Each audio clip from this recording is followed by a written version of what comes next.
jingim chona lagi Masi halum man like a sleep, oh man like a sleep, oh man like a sleep.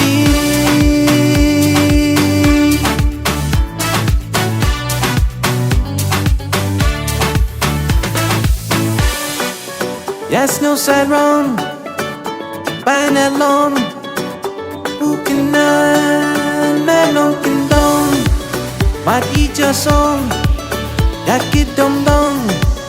I like it loud, I like the call. You've been like the call. Like some kulai, yaki Masi, muja kmen, couple some Ricky. She's in the hat, I feel alright. Bad lagu usian singkai Om don bad cam Lani Om don dawai Om don dawai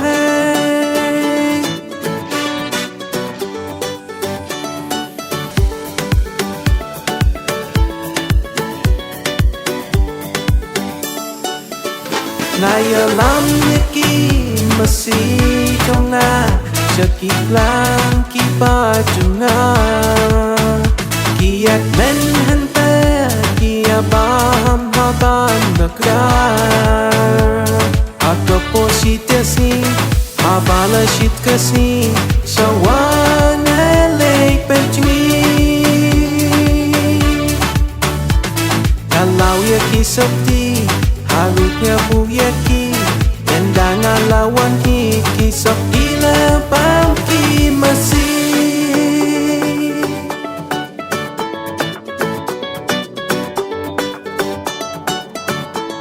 Katno kaching so free Nayat lempom sopti Nama ki janjong ngalabam lu ki Masi.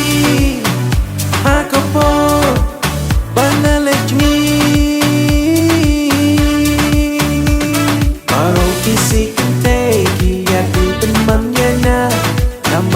Ki mudur bang na deyun masik pa Nasya uslap kale Nasya kin shit kasni